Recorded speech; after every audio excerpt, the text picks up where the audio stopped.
And then you would be appointing the designee as the executive, then the sound came on, as the executive director of human resources would be our appointed designee on behalf of East Point Community Schools, serving in the Middle Cities Workers' Compensation Intergovernmental Agreement.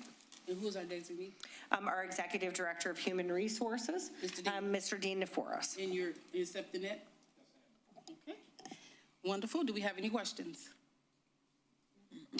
Everybody read it, so. Right.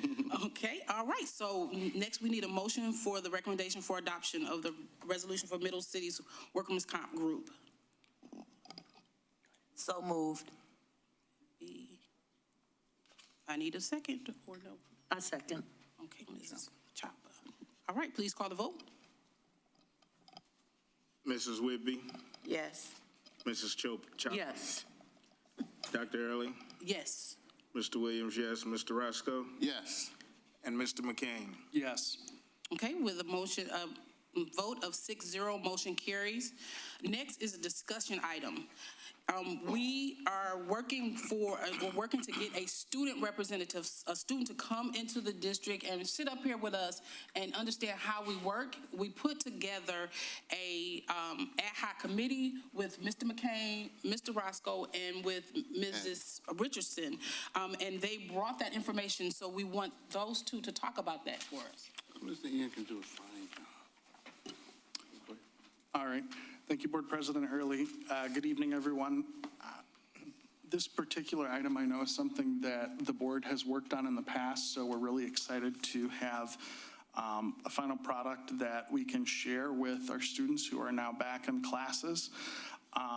First of all, I want to thank everyone that took time to put this together. This was a lot of effort for multiple different individuals, including those of us on the ad hoc committee, Superintendent Gibson, Ms. Coleman, and the staff at the high school. So this is a culmination of those efforts. It is a trial run of this, so we're going to see how the particular requirements and applications go. I'm hoping we'll get a number of different applications, so we'll have to, choose between some great candidates that we know are at East Point High School. So basically, the application breaks down the purpose for creating the position, benefits to students, the particular qualifications, application deadline, and where to turn it in, and then goes into the actual application itself.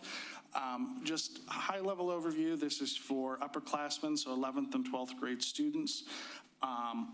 We are looking for a recommendation from both a community member and a staff member, so that way we can kind of see why they're interested and talk about some of the things that they've done in school or in the community prior. And we're asking them to attend just a couple of meetings every school year starting out. So again, we're really excited. I think that pretty much covers my comments. Again, thanks to everyone involved, and we're excited to launch this and review some great candidates and get a student up here on the dais.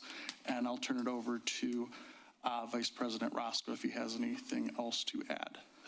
I just seen one thing that was missing, Brother Trustee. How are we onboarding 10th graders, or is there a space for them? Just 11 and 12 look like. It's just 11 and 12. And that was, okay. Yep, that's correct. This is just for upperclassmen, so 11th and 12th graders. Okay. We'll do that in the questionnaire, because I got a question on that. Okay. That's all I have, Madam President. Thank you so much. I'm sorry, there is no vote or anything. It's just a discussion about the fact that we're going to ask our students if they want to be a student representative to sit with the board. Okay? Next, we have the discussion about the MESB Summer Institute, and we wanted for the attendees to talk about the experience of what they did and how they felt about going to the Summer Institute and the things that we as board members learned. So you want me to start down here? Does it matter? I'll start. Okay, go ahead. Going to the Summer Institute, I actually learned a lot, because by this being my first year, I really wasn't I didn't know what it is that the board entails to be on the board. And I've learned a lot, and then I've noticed that our board members are more closer than a lot of the other schools' board members. We get along very well, but that has nothing to do with what I learned. What I learned is, what things are allowed and what things should not be said in public, or if a reporter come up to me and ask a question, how I should answer it, those type of questions. So I never knew, because I would run my mouth off and let them know everything. Yeah. But it was a fun experience. I say fun learning.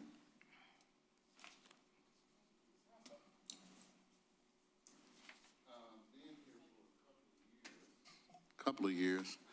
I was still intrigued on what we learned during the mock presentation in front of the Congress. Yeah. That was pretty good. Myself and Dr. Early had an opportunity to bring a bill to the board, and we had dialogue back and forth, and I thought it was very, very unique on how you are to present that bill and present the rest of your team and listen to the questions coming back from the diocese on the other side. I thought that was unique. That's always unique to me. And it was real fun. It got intense for a minute, but it was real fun. That was not my fault. No. You always start. All right. Ms. Chapman? Well, this being my first year on the board, I had a lot of preconceived ideas about what board members did, what they could do, couldn't do, and it was blown out of the water. Basically, we learned about the operation of the actual school board, as well as the superintendent and administration. There was a heavy influence on education law and property use. Based on this information, I can say that this body operates the way that it should operate. The current board directs the superintendent and is pragmatically aware of all policy, financial, and personnel decisions made by the superintendent. The superintendent acts as the chief executive officer who implements the board's policies and manages the daily operations of the school district, but also reports divergences back to the board for approval. After learning with my fellow board members, I do want to add that I'm very proud at how cohesively we operate. Yes. After seeing the other boards arguing.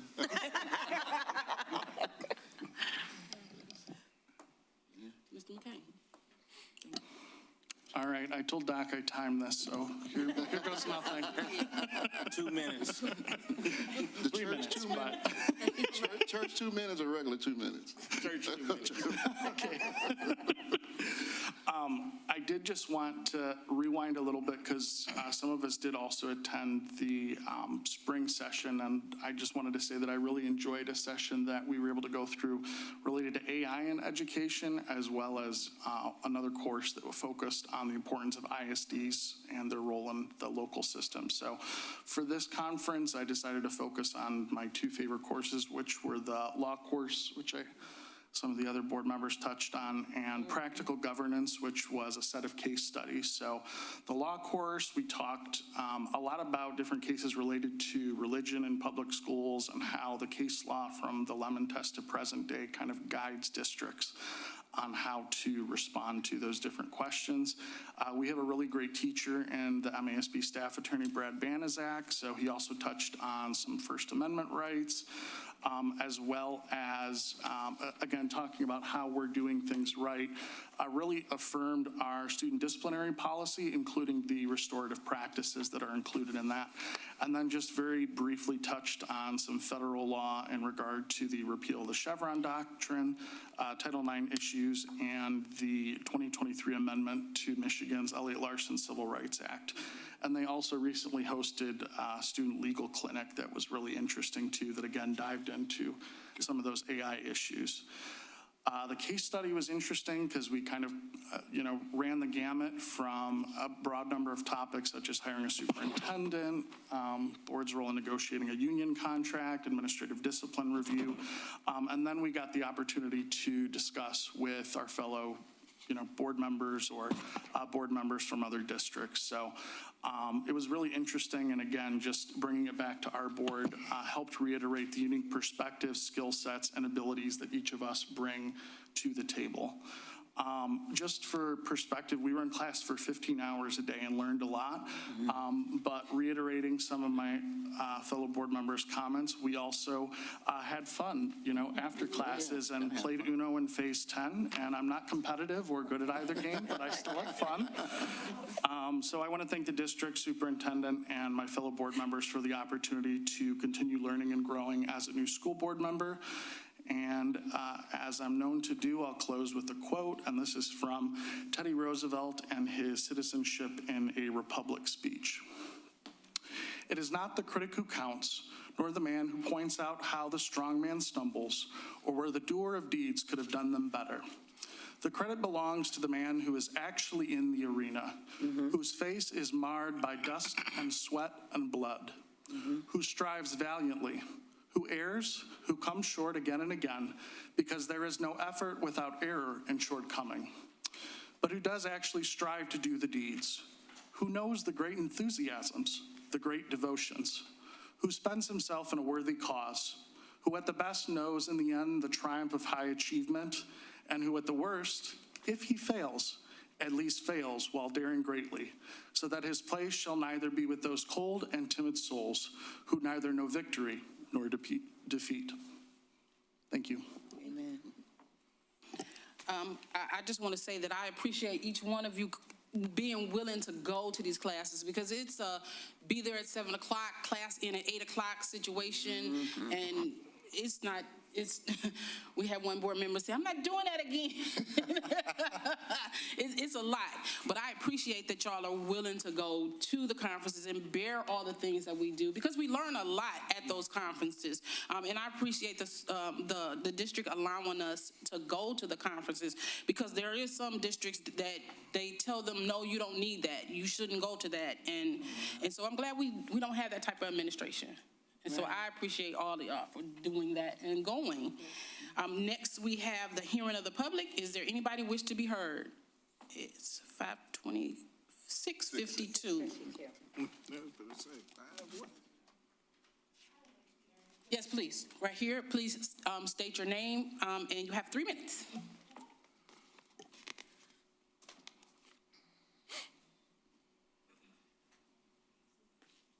Hello, my name's Amber Merriweather, and I've lived in East Point since I was 12, and I recently was hired into the district to be a special education teacher.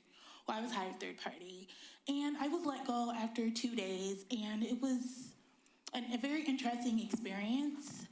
I was let go because during a professional development, I was taking pictures of the presentation on my phone and taking notes, which a lot of people who have neurodiversities do.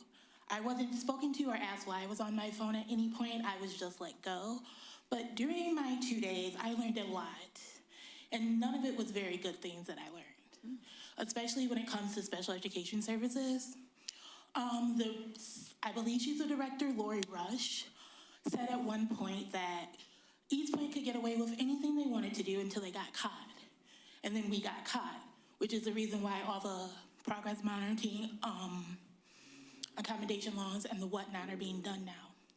I heard many of the special education teachers saying that they weren't going to be following those, that they didn't trust the general ed teachers will follow them either. And that lack of accountability for the students of East Point is a major concern of mine, especially because I have 2 nieces who live here now. And while East Point wouldn't have been my first district from them, strictly as a student who went to East Point, I wouldn't send any of my kids here. Any of my friends who ask, I tell them no. But my nieces do live in district, and it's a little harder to coordinate driving kids to school when you don't have additional help, and I work. I'm a teacher, so I wouldn't be able to help with that. But even with that in mind, we're now working out things where they don't have to go to East Point, because if they did need special education services, it would be concerning when the director is saying that they are only doing the things now because they got reported to the state board and that they got caught doing it. I'm not interested in working for the district anymore. I really did want to come back and make a difference because I know how East Point was when I was growing up, and it wasn't good for Black kids. It was terrible for us. But a lot of our parents didn't have the choice of sending us to different school districts, so my younger siblings did go to different school districts because of my experience here at East Point. I just wanted to share that. Thank you. Thank you. Is there anybody else wish to be heard?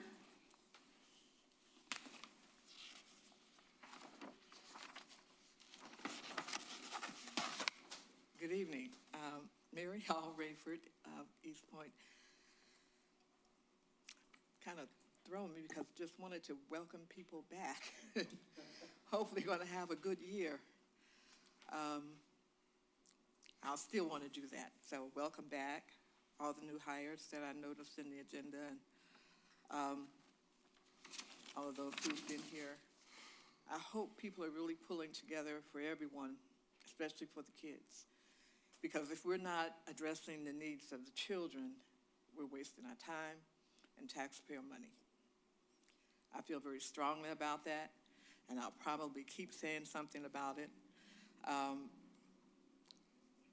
Interesting, because that's not the first time I've heard comments like that from people who've lived here. I hope something changes, and I hope it changes soon. One question regarding the fact that we're paying mileage. And I couldn't quite, not for unexpected or, special plan, but getting to work and back on a regular basis, why are we paying mileage for that? I didn't quite understand that as I was reading through some of the invoices. And it seems to me like that's, well, I worked in Garden City from Detroit. I wish they'd paid me mileage. That's quite a nice little chunk of money. But, and I realize you're not going to be able to answer that now, and I can appreciate that, but I just wanted to address that issue because we're spending a lot of money on mileage. Thank you. Thank you so much. Is there anybody else wish to be heard? Seeing none, hearing of the public closes at 6:57. Meeting adjourned.